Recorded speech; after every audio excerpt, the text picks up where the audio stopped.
नमस्कार, आपके साथ मैं हूं सुरभि शर्मा। दोपहर तक की बड़ी खबरों के साथ करने जा रहे हैं लाउड एंड क्लियर की शुरुआत और अगले 1 घंटे में आपके सामने क्या होगा खास। सबसे पहले ये आपको बताते हैं भारत से उलझकर मालदीव को कैसे लगने लगा है झटका और कैसे महज 1 महीने पुराने राष्ट्रपति मोइजू की कुर्सी पर मंडराने लगा है संकट। इस बड़ी खबर का होगा विश्लेषण और डिटेल आपके सामने।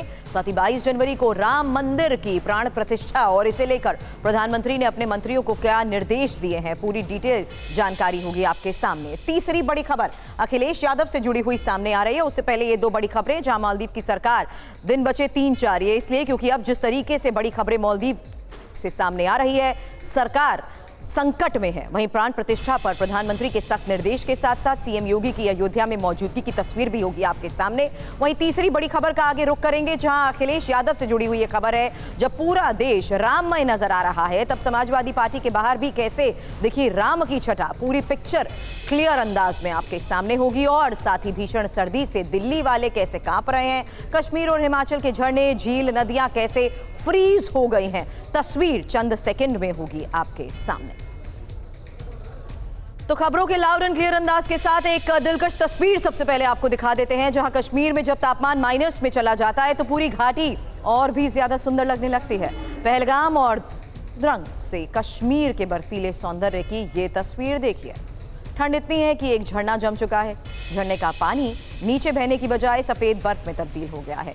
जो झरना तेज आवाज के साथ बहता था वो शांत है।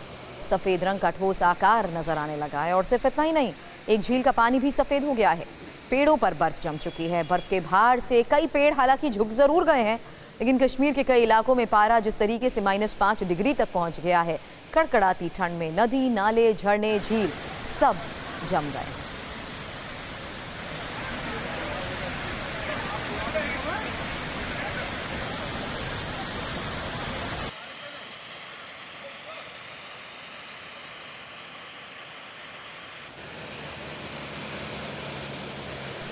तो पेड़ों पर बर्फ और सफेद बर्फ से ढके कश्मीर की तस्वीर तो आप देखते हैं, लेकिन ये बहते पानी की नहीं बल्कि बर्फ बन चुके पानी की तस्वीर आप देख रहे हैं, जहां झरने जम चुके हैं और नदियां जम चुकी हैं।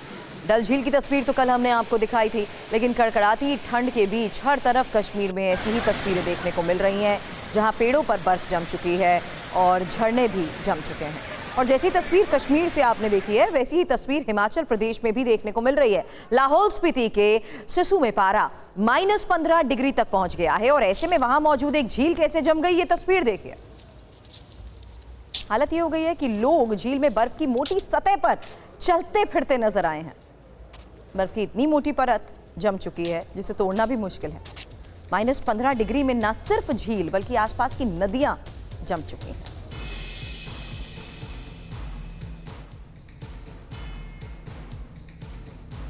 तो ये हिमाचल की तस्वीर आपके सामने है, लाहौल स्पीति की वो तस्वीर जहां पारा -15 डिग्री पर आ गया है और नदियां जम चुकी हैं। वहीं कश्मीर की तस्वीर तो हमने आपको दिखाई थी, जहां डल झील अभी तक जम चुकी थी, लेकिन अब हिमाचल के लाहौल स्पीति में भी नदियां जम चुकी हैं और झील जम रही हैं। और यही वजह है कि बर्फबारी का लुत्फ उठाने के लिए लोग जब यहाँ पहुँचते हैं तो कड़कड़ाती ठंड के बीच वो ऐसी जगहों का रुख जरूर करते हैं जो बेहद अद्भुत लगती हैं, क्योंकि एक तरफ बर्फ की सफेद चादर से ढकी ये पेड़, पहाड़, वहीं दूसरी तरफ कड़कड़ाती ठंड के बीच झील और झरने भी जम रहे हैं और इस कदर जम चुके हैं कि लोग इनके ऊपर पैदल चलते हुए भी नजर आए हैं। कश्मीर और हिमाचल की तस्वीर तो आपने देखी, लेकिन बर्फ का दौर इंग्लैंड में भी जारी है और उत्तरी इंग्लैंड बर्फबारी की कैसे चपेट में आ चुका है, इसकी तस्वीर अब आपके सामने होगी। हालांकि सड़क पर बर्फ की इतनी मोटी चादर है कि खास उपकरणों से सड़क पर जमी बर्फ को हटाने का काम किया जा रहा है। स्नो काटर मशीन्स का इस्तेमाल हो रहा है। सड़क पर फिसलन की वजह से दर्जनों सड़क दुर्घटनाएं भी हो रही हैं, लेकिन इस बीच खबरें ये हैं कि स्कॉटलैंड का तापमान 9 सेल्सियस और वेल्स का -6 डिग्री तक पहुंच गया है। हालांकि आने वाले दिनों में बर्फबारी की भविष्यवाणी है। सोमवार को यूके स्वास्थ्य सुरक्षा एजेंसी और मौसम विभाग ने भी इंग्लैंड के दक्षिण पश्चिम, दक्षिण पूर्व, पश्चिम मिडलैंड और पूर्वी मिडलैंड के साथ साथ उत्तर पश्चिम हिस्सों के में भी ठंड बढ़ने की चेतावनी दी है।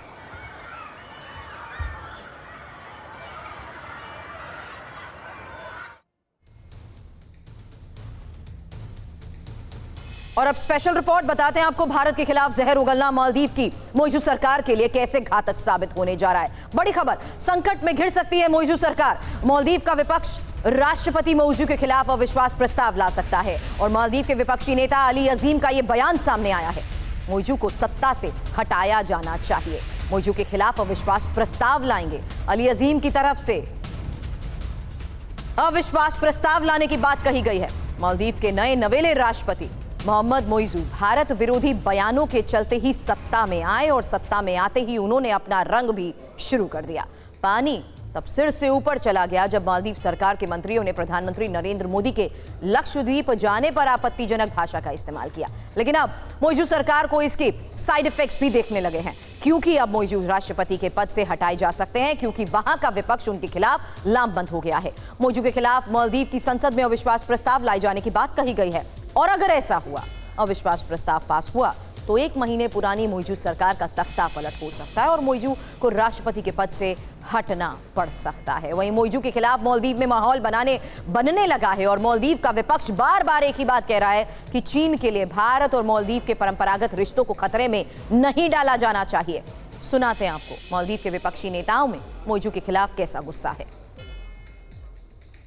We've always had an India first policy, and I hope they continue it, that they recognize that you're the closest neighbor, that you will be the people who have always come and will come in the future also when the need arises, and to have the sentiments of the Maldivian people, because we have always gone to India for medical treatment as well when we do not have the facility to attend to certain illnesses in Maldives. Even otherwise, COVID, the pandemic, when we got the vaccines also under Indian aid. We've had so many cooperation between the two countries. We have cooperated with each other from time immemorial. And it is it is not feasible for us to even think that we can replace our closest neighbor, the relationship that we have with them, with any other. I must say India has been one of our closest friends and supporters, particularly in the development of this country. I remember projects such as the Indira Gandhi Memorial Hospital, IGMH, and many other such landmarks. In the defense area, there has been close cooperation, as we already know. And so it is, in a way, this relationship is very special to us. And I hope that this current crisis will be resolved at पिछले कई दिनों से आपने देखा boycott Maldives trend हो रहा था और बॉयकॉट मालदीव का कैसे असर होने लगा है उसको लेकर बड़ी खबर, क्योंकि मालदीव टूरिज्म इंडस्ट्री का बड़ा बयान सामने आया है। मालदीव के मंत्रियों के बयानों की निंदा की गई है और इंडियन चैंबर ऑफ कॉमर्स ने भी मालदीव ना जाने की अपील की है।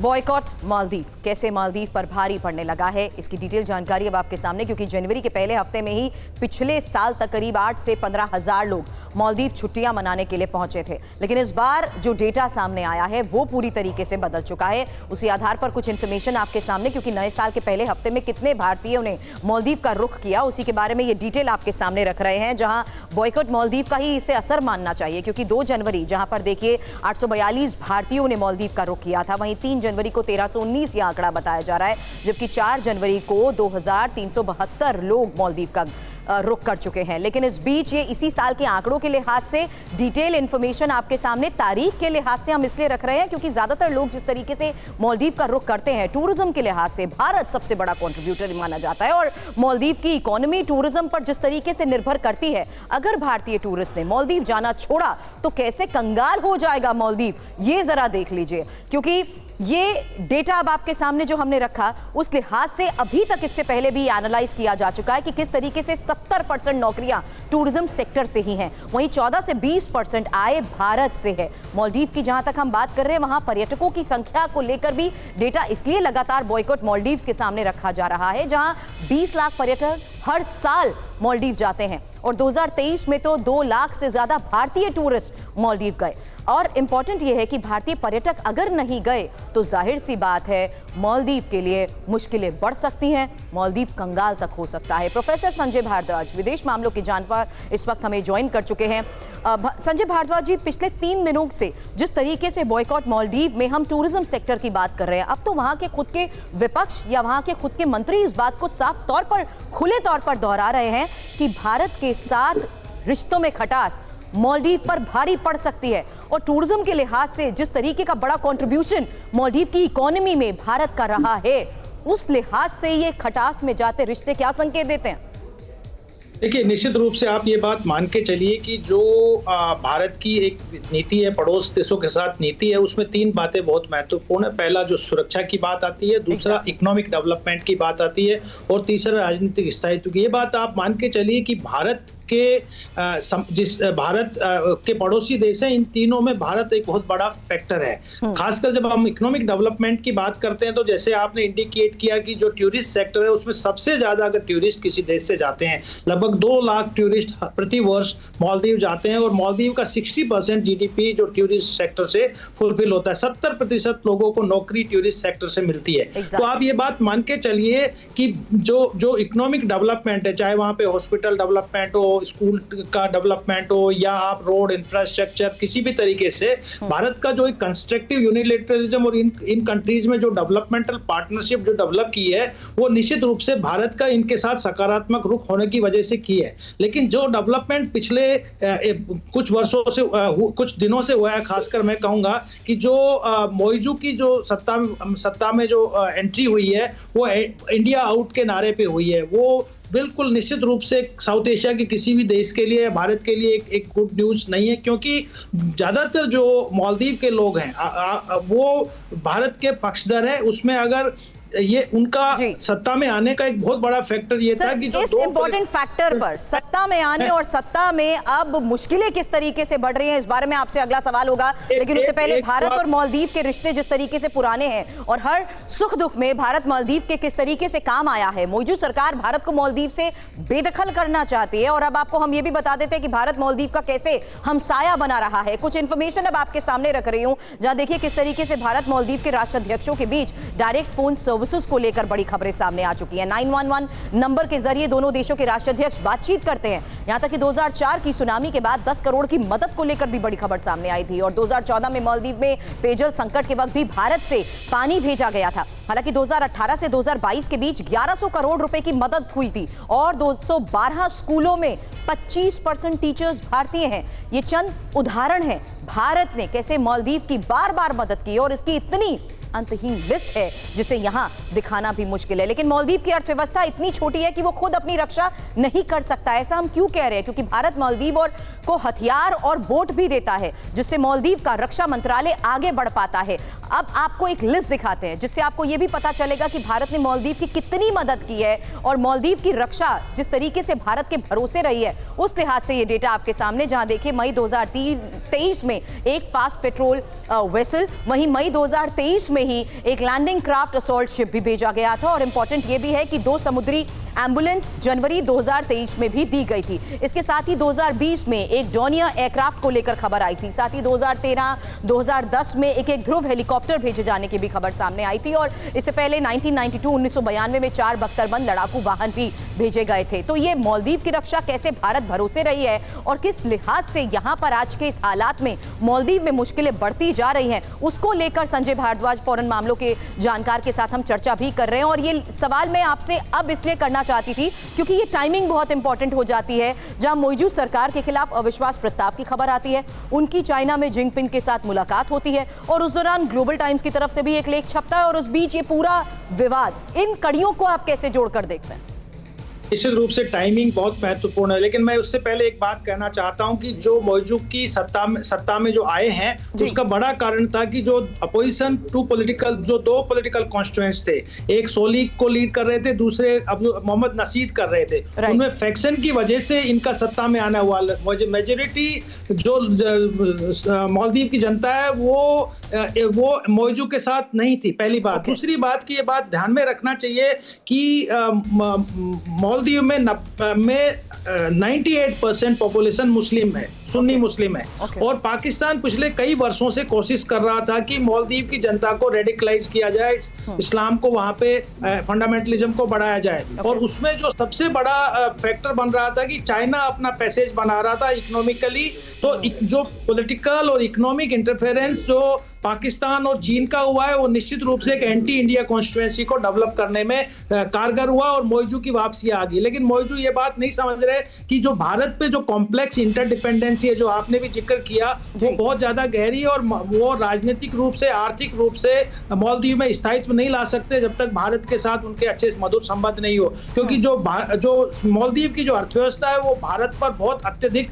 निर्भर है और राजनीतिक रूप से या शिक्षा के रूप से, डेवलपमेंट के रूप से। आपने सुरक्षा की बात कही, आप देखिए कि हमने 2 एयरक्राफ्ट वहां पे तैनात किए हुए थे जो मैराइन रेस्क्यू के संदर्भ में किए हुए थे। वहां पे जो हमने बाकी इंफ्रास्ट्रक्चर डेवलपमेंट किए हुए हैं तो इंडियन ओशियन सिक्योरिटी के लिए या पायरेसी से जो पायरेट से सिक्योरिटी के लिए या सी लेन कम्युनिकेशन की सिक्योरिटी के लिए किए हुए थे। तो ये बात नहीं समझ पा रहे मौजू की चीन के साथ अगर आप जुड़ोगे तो वही हालात होंगे जो श्रीलंका के हुए हैं, जो डेट ट्रैप में आप गए हैं और वहां पे संकट हो गया और राजनीतिक संकट अब पॉलिटिकल संकट में कन्वर्ट हो गया। इस संकट के बीच किस तरीके से अब रुख रहता है विपक्ष का मौजूद सरकार को देखते हुए और किस तरीके से एक्शन को लेकर भी बड़ी खबरें आ रही हैं, इसके बारे में आगे भी आपसे संजय जी चर्चा करूंगी। आज हमें ज्वाइन करने के लिए बहुत बहुत शुक्रिया आपका। लेकिन इस बीच आपको बता दें, प्रधानमंत्री मोदी के लक्षद्वीप दौरे के बाद लक्षद्वीप का आकर्षण भी बढ़ा है। एक बड़ी इंटरेस्टिंग खबर आपके सामने, क्योंकि गूगल पर लक्षद्वीप को खोजने वालों की तादाद बढ़ गई है और 20 साल में अब सबसे ज्यादा लक्षद्वीप खोजा गया है। प्रधानमंत्री नरेंद्र मोदी लक्षद्वीप को विश्व पर्यटन के नक्शे पर ले गए हैं और उनके लक्षद्वीप दौरे के बाद सोशल मीडिया पर लक्षद्वीप के लिए क्रेज बढ़ता नजर आ रहा है। लोग लक्षद्वीप के वीडियोस शेयर कर रहे हैं। गूगल पर भी लक्षद्वीप को सर्च करने वालों की तादाद काफी बढ़ गई है। मालदीव को बैकफुट पर लाने के लिए बॉयकॉट मालदीव अभियान चल रहा है और लक्षद्वीप से मालदीव की तुलना की जा रही है। लक्षद्वीप भी मालदीव की तरह समंदर से घिरा है। 2000 वर्ग किलोमीटर में फैले लक्षद्वीप में खबरती, अगाती, खलपैनी आइलैंड पर्यटकों को लुभाते हैं और मालदीव की तुलना में लक्षद्वीप जाना भी काफी ज्यादा किफायती है। तो ये 2 तस्वीरें आपके सामने, जहां देखिए किस तरीके से मालदीव पर ब्रेक के बाद लक्षद्वीप का क्रेज बढ़ता जा रहा है और यही वजह है कि लक्षद्वीप को अब सर्च इंजन पर भी जिस तरीके से लोग जानने और समझने की कोशिश कर रहे हैं, खासकर अब पिछले कई दिनों में बॉयकॉट मालदीव्स के दौरान ही लक्षद्वीप की खूबसूरती को लोग अलग अलग वीडियोस के जरिए सोशल प्लेटफॉर्म्स पर भी शेयर करते नजर आ रहे हैं।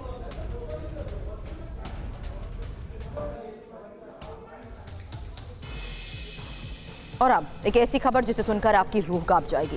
एक बेटे के लिए सबसे सुरक्षित जगह होती है उसके मां का आंचल, लेकिन एक हाई प्रोफाइल और स्टार्टअप कंपनी चलाने वाली मां अपने 4 साल के बेटे के लिए हैवान बन गई।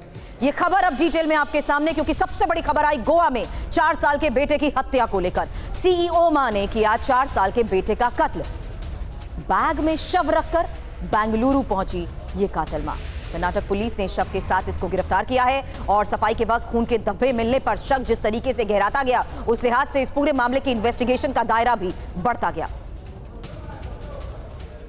पुलिस के मुताबिक एक स्टार्टअप कंपनी की सीईओ ने अपने 4 साल के बच्चे की हत्या कर दी। हत्या के बाद बेटे की लाश को बैग में रखकर वो कर्नाटक ले गई। महिला का नाम सूचना सेठ है, जो artificial intelligence startup mindful AI lab की सीईओ है। गोवा पुलिस ने महिला को गिरफ्तार किया और पूछताछ की जा रही है।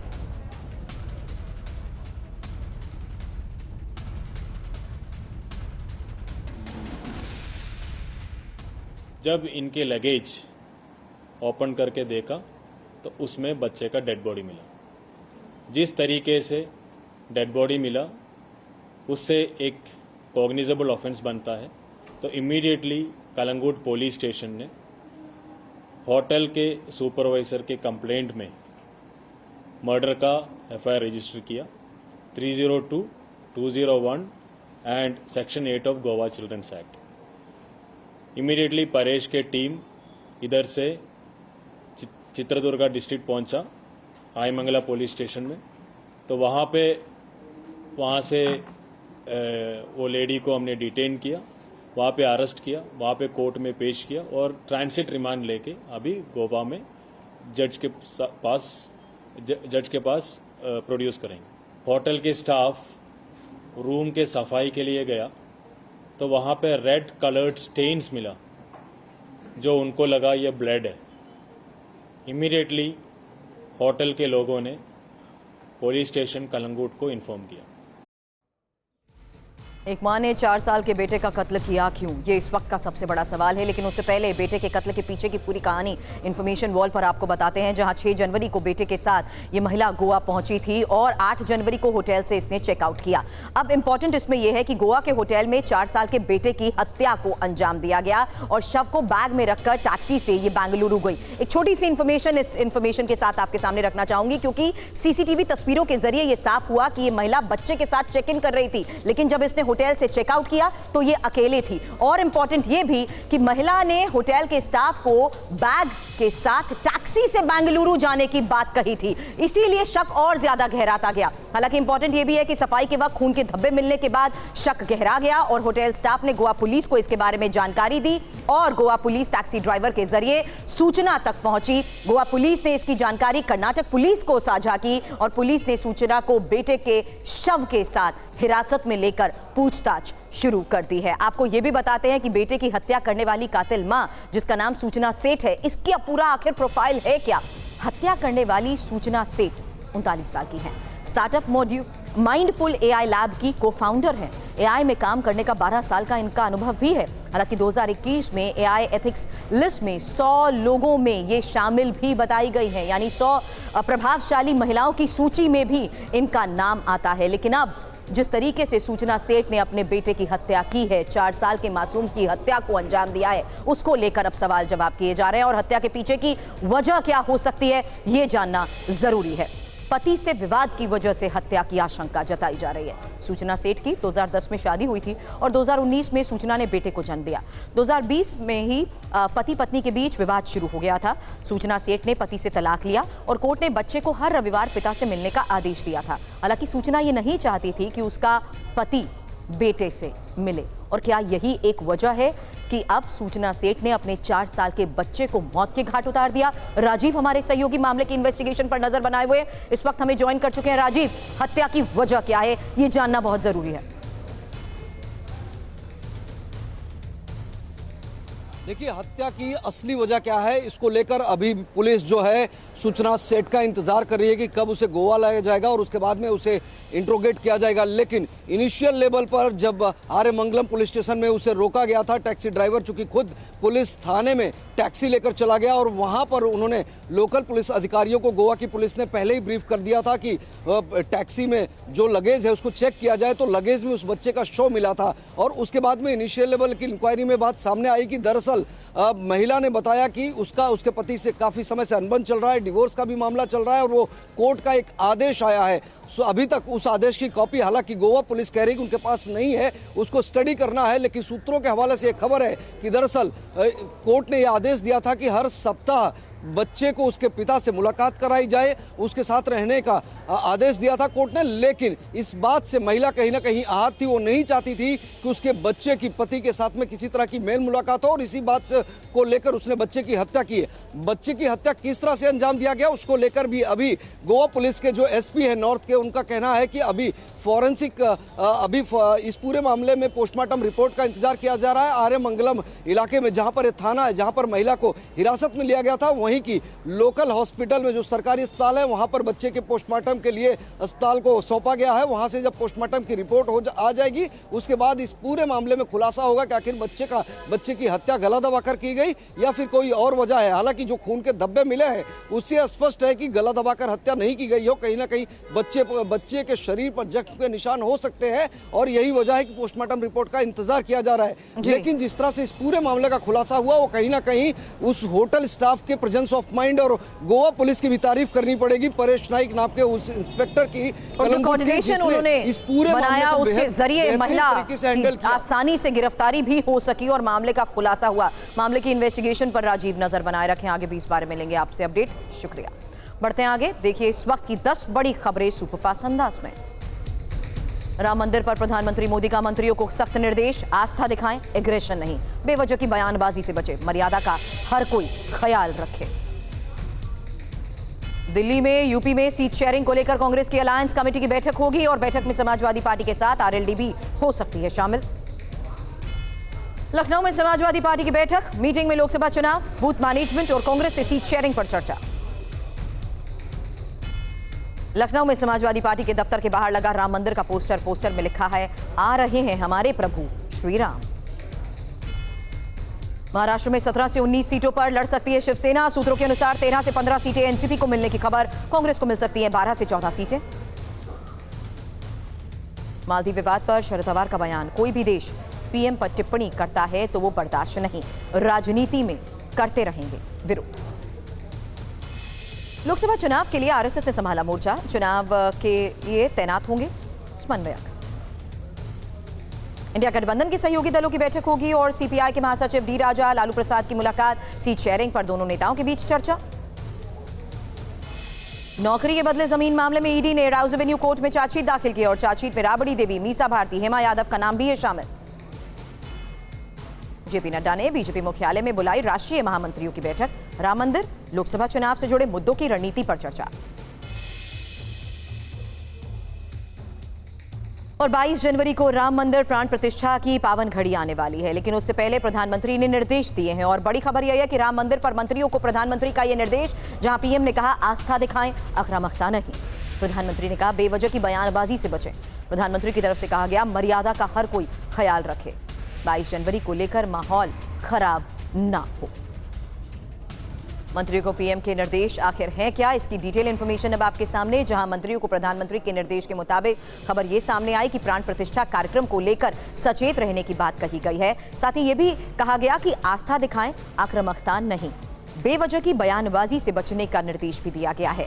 मर्यादा का हर कोई ख्याल रखे, इस बात पर जोर दें। प्राण प्रतिष्ठा को लेकर माहौल खराब ना हो और प्राण प्रतिष्ठा के दिन क्षेत्र में गड़बड़ी ना हो, इस बात का विशेष तौर पर ध्यान रखा जाए। हालांकि लोगों को अयोध्या लेकर आने की बात भी कही गई है। क्षेत्र के लोगों को रामलला के दर्शन कराएं और लोगों को 22 जनवरी के बाद अयोध्या लाने पर भी जोर दें, लोगों को भगवान का आशीर्वाद दिलाएं। इस बीच लखनऊ में समाजवादी पार्टी ऑफिस के बाहर लगे राम के पोस्टर को लेकर भी खबर बड़ी है। पार्टी कार्यालय में एसपी विधायकों की बैठक हो रही है और ऑफिस के बाहर राम के पोस्टर लगे हैं। पोस्टर पर लिखा है, आ रहे हैं हमारे आराध्य प्रभु श्री राम।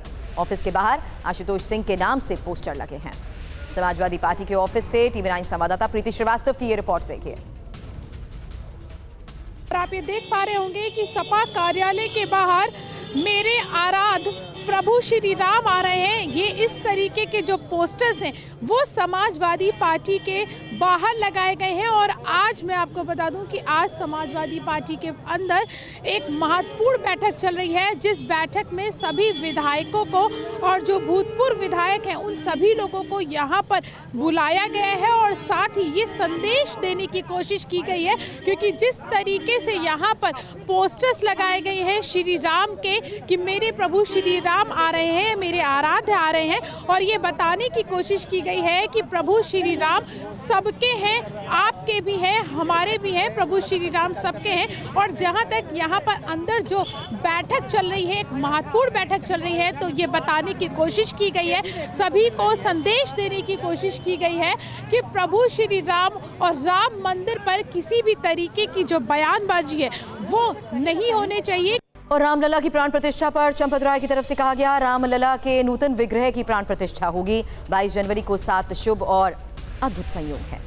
22 को आसपास के लोगों के साथ मंदिर में भजन कीर्तन की बात चंपत राय की तरफ से की गई है। प्राण प्रतिष्ठा के बाद आप अपने घर में आरती भी जरूर करें। सूर्यास्त के बाद घर में दीप जलाएं, खुशियां मनाएं। के नूतन विग्रह की प्राण प्रतिष्ठा पौष शुक्ल द्वादशी सोमवार 22 जनवरी 2024। प्राण प्रतिष्ठा का समय दोपहर 12:20।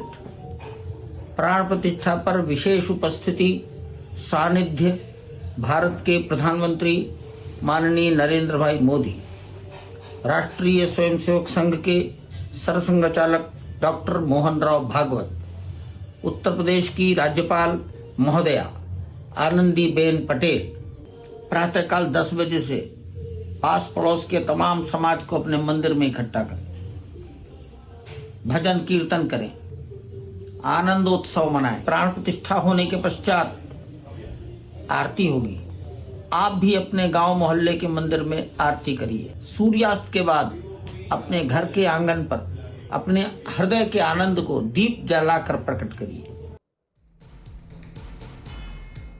अयोध्या में एक ऐसा गांव है जहां 500 साल से ना तो किसी ने सिर पर पगड़ी बांधी है और ना ही पैरों में चप्पल पहनी है, लेकिन 500 साल बाद अयोध्या के सरायरासी गांव में जश्न की तैयारी हो रही है। 500 साल बाद गांव के लोग पगड़ी बांधेंगे, पैरों में चप्पल पहनेंगे, क्योंकि गांव के ठाकुरों की प्रतिज्ञा पूरी होने वाली है।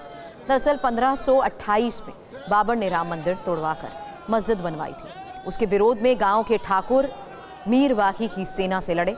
ठाकुरों और मीर बाकी की सेना के बीच 10 दिन तक युद्ध चला, जिसमें 80,000 सूर्यवंशी ठाकुर मारे गए। ऐसा कहा जाता है कि बचे हुए ठाकुर जब गांव लौटे, महिलाओं ने उन्हें धिक्कारा। उसके बाद ठाकुरों ने पगड़ी उतार दी और कसम खाई, पगड़ी तब पहनेंगे जब वहां राम मंदिर बनेगा। गांव के ठाकुर अपने पुरखों की सौगंध को अभी तक निभा रहे हैं। सूर्यवंशियों की कसम को लेकर ये सबसे बड़ी खबर सामने आई है। आपको बता दें, गांव की 9वीं पीढ़ी राम मंदिर बनते अब देख रही है और राम मंदिर बनने की खुशी 126 गांव के ठाकुरों में है। इन गांव में 500 साल से बिना मंडप के लड़कियों की शादी होती है। दूल्हा बिना पगड़ी के ही शादी करने जाता है, कोई चमड़े का जूता भी नहीं पहनता। उसी गांव में TV9 भारतवर्ष की टीम भी पहुंची। ये रिपोर्ट देखिए।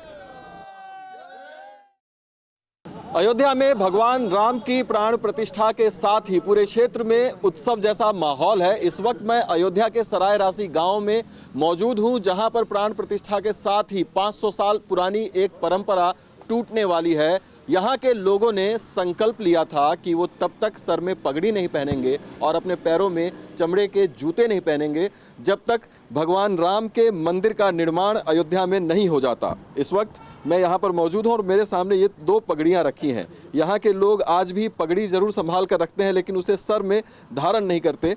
और इसके पीछे का कारण क्या है, इसके पीछे की कहानी क्या है, उसी पर बातचीत करने के लिए यहाँ पर हमारे पास सरायरासी के तमाम प्रमुख लोग मौजूद हैं। सबसे पहले हम आपसे बातचीत करेंगे। अपना नाम परिचय बताएं और क्या धारणा है कि आप लोग पगड़ी नहीं पहनते हैं सर में, उसके बारे में बताएं। मैं नवाब सिंह सूर्यवंशी, ठाकुर गजराज सिंह की 9वीं पीढ़ी जी। और आज के करीब 500 साल पहले बाबर का सेनापति मीर बाकी अपनी शाही सेना के साथ में जब आया, मंदिर को उसने तोप लगा करके मंदिर को ध्वस्त कर दिया। तो चूँकि अयोध्या के नज़दीक ही हमारा सूर्यवंशियों का सबसे पहला गांव है, तो हमारे पूर्वज ठाकुर गजराज सिंह को पता चली, तो मात्र उन्होंने 2 दिन में 90,000 सूर्यवंश क्षत्रियों को यहाँ पे एकत्रित किया। और रास्ते में सूर्य कुंड पड़ता है, सूर्य भगवान का मंदिर है, हमारे कुल देवता हैं। सभी लोगों ने वहीं पर जो है कसम खाई कि जब तक हम आक्रांताओं से, मुगलों से अपने रामलला को जो है मुक्त नहीं करा लेंगे, तब तक जो ठाकुरों की हमारी जो शान होती है पगड़ी और जो है पनही और छाता, हम नहीं लगाएंगे, हमारे आगे आने वाली पीढ़ी नहीं लगाएगी जब तक रामलला जो है मुक्त नहीं हो जाएंगे। अपने पूर्वजों के बलिदान के सामने ये हमारे लिए परेशानी का विषय नहीं है, बड़े गर्व का विषय है कि पूर्वजों की ली हुई संकल्पना को आज हम और हमारी आने वाली जनरेशन उसका निर्वहन कर रही है। इस बात का हमको गर्व होता है। पीड़ा की अनुभूति बिल्कुल नहीं होती है। और पीड़ा तो तब हुई जब हमारे क्षत्रिय सूर्यवंशी क्षत्रिय सैनिकों को यहाँ से राम जन्मभूमि के उस आंदोलन में शहीद होना पड़ा। आप बताएं, आप अपना अनुभव बताएं कि इतने सालों से आप लोगों ने एक संकल्प ले रखा था, अब जो है उसकी पूर्ति हुई। हमारा नाम दयाराम सिंह, सरायरासी सूर्यवंशी। हम गजराज बाबा की 8वीं पीढ़ी हैं। हमारे बाबा जब यहाँ से लड़ने के लिए तैयारी किए सूर्यवंश क्षत्रियों को लेकर, तो ये दर्शन नगर बाजार के पास एक सूर्यकुंड का पोखरा है, उसी पर एक मंदिर सूर्य भगवान का बना हुआ है। उसी पर उन्होंने जो है जाकर कसम खाई कि जब तक हम रामलला को आज़ाद नहीं करा ले, मंदिर नहीं बना लेंगे, तब तक हम सिर पर पगड़ी नहीं धारण करेंगे। ठाकुरों की बात भी आपने सुनी। अब ठाकुरों की कसम पूरी कैसे होने वाली है, और सीधे इन्फॉर्मेशन वॉल का रुख करते हुए यही पूरी बड़ी बात आपके सामने, क्योंकि अयोध्या के ठाकुर 500 साल बाद पगड़ी पहनेंगे, जिनको आप सुन रहे थे। आपको बता दें, बाबर की सेना से हारने के बाद ये कसम खाई गई थी और अयोध्या में राम मंदिर बनाने की शपथ ली गई थी। अब पगड़ी ना पहनने, इसके साथ ही सिर ना ढकने की ये सौगंध ली गई थी। और गांव में बिना मंडप के जिस तरीके से बेटियों की शादी होती है, गांव में बिना मंडप के बेटियों की शादी होती है, उसमें गांव का दूल्हा भी पगड़ी नहीं पहनता है और गांव के ठाकुर कभी चमड़े के जूते तक नहीं पहनते हैं। हालांकि 22 जनवरी को अब पूरी होगी अयोध्या के ठाकुरों की ये कसम, जिनकी बात हम आपको सुना रहे थे। लेकिन इस बीच एक बड़ी खबर का रुख करते हैं, जहां लोकसभा चुनाव के लिए बीजेपी की बैठक को लेकर ये बड़ी खबर आ रही है। बीजेपी महिला मोर्चे के साथ दिग्गजों की बैठक हो रही है और महिला मोर्चा को मजबूत करने को लेकर इस बैठक में चर्चा की जा रही है। आपको बता दें, महिलाओं को बीजेपी से जोड़ने के लिए बाकायदा रणनीति तैयार की गई है। नए वोटर्स और महिलाओं को पार्टी से जोड़ने पर फोकस किया जा रहा है। युवाओं, आर्थिक रूप से कमजोर वर्गों को जोड़ने की ये कोशिश की जा रही है। वहीं आपको इस बैठक के बारे में जानकारी दे दें, जहां इस बैठक में तरुण चुग, कौशल किशोर और विजया राहटकर शामिल बताए जा रहे हैं। इस बीच खबर यह है कि अगली बैठक में प्रधानमंत्री मोदी भी शामिल रहेंगे।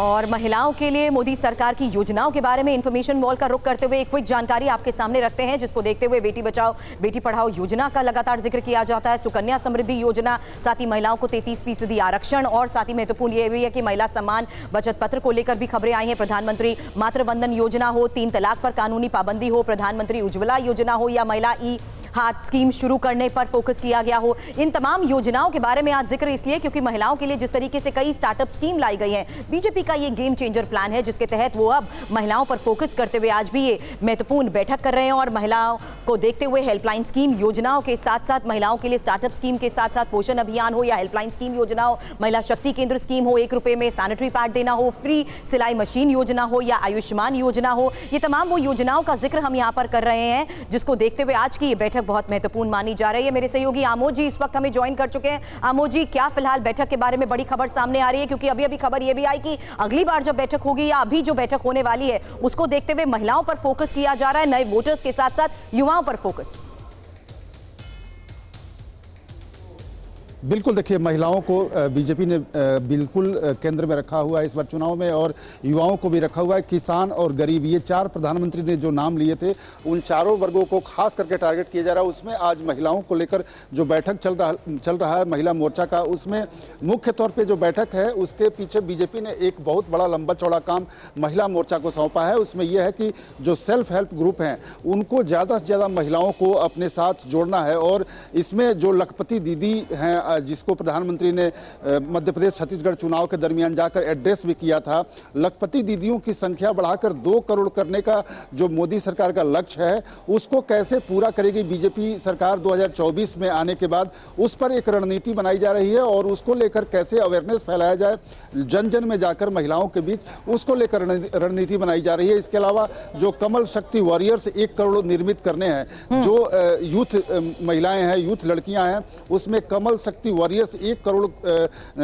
बनाना है बीजेपी महिला मोर्चा को, उसके लिए भी रणनीति बनाई जा रही है। और इसमें पूरे प्रदेश के, देश के हर एक प्रदेश के महिला मोर्चा अध्यक्ष और उनके पदाधिकारियों को बुलाया गया है। इसलिए आप समझ सकती हैं कि ये चुनाव से पहले एक एक्सरसाइज जो होता है अपना रीच बढ़ाने के लिए, आउटरीच बढ़ाने के लिए, उसी के तहत ये बैठक की जा रही है। हालांकि इस बात का संकेत तभी मिल गया था जब प्रधानमंत्री ने अपने हाल ही में संबोधन में ये कहा था कि महिलाओं के विकास के साथ साथ महिलाओं के नेतृत्व में हो रहे विकास पर जोर दिया जाएगा आने वाले चुनाव में। शुक्रिया फिलहाल पूरी जानकारी के लिए आमोद जी आपका।